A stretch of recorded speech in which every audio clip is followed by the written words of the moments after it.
you ever seen a person so quiet, so invisible, that you thought they could never fight back? Now imagine the moment when those same silent eyes lock onto you, not with fear, but with an intensity so sharp it feels like ice piercing your soul. This isn't just another story about bullying. This is about the day a quiet girl, who everyone underestimated, was pushed too far, and what happened when the hands around her throat became the hands she broke. Emily was the kind of girl people forgot was in the room. She sat in the back of her high school classroom, her hair falling like a curtain around her face, her notebooks filled with careful handwriting and doodles she never showed anyone. Teachers praised her for being well-behaved, but her silence made her a target. For months, a group of boys had zeroed in on her. They mocked her clothes, whispered cruel things as they passed her desk, and laughed at how she never talked back. To them, Emily wasn't a person, she was prey. But what no one knew was that Emily wasn't just quiet because she was shy. She was quiet because she was trained. Since she was 10 years old, her father, a former soldier, had taught her self-defense, not for sport, not for show, but for survival. He told her one thing that always echoed in her mind: the day someone puts their hands on you, Emily, don't freeze, don't hesitate, end it. That day came on a Wednesday afternoon. The classroom buzzed with noise while the teacher stepped out to grab papers. Emily sat, focused on her notes, when one of the boys leaned in close. "Why don't you ever talk, freak?" he sneered. His friend laughed and whispered something about breaking her silence. Before Emily could react, another boy reached across the desk, his hand tightening suddenly around her throat. The laughter in the room turned sharp, echoing off the walls. For most, this was entertainment. For Emily, it was the line being crossed.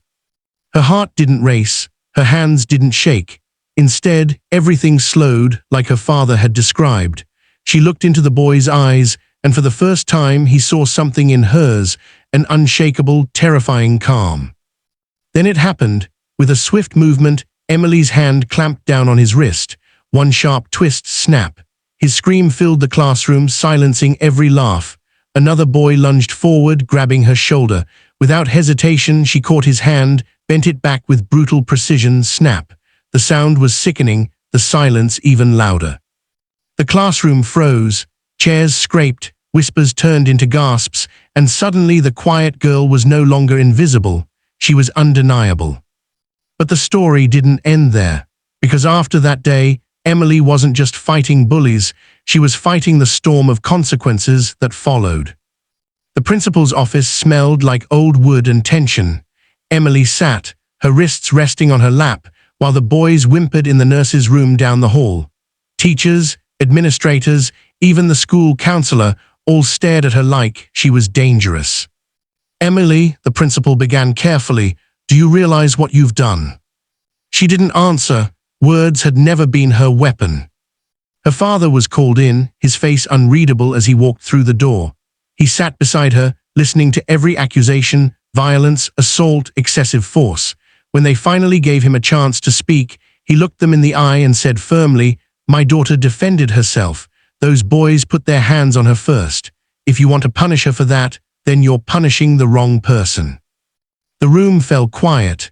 The truth was undeniable. Still, the school decided on suspension for Emily, claiming it was procedure. The boys, however, faced expulsion for physical harassment. Word spread like wildfire. Students whispered in the halls, some in awe, some in fear. No one dared mock her again. The bullies who once laughed at her silence now avoided her gaze. At home, Emily sat with her father on the porch. The night air was cool, and for the first time in a long time, she spoke. "Dad, I didn't want to hurt them, but I couldn't let them think they could just." Her voice broke. He placed a hand on her shoulder. "You didn't hurt them, Emily. You protected yourself.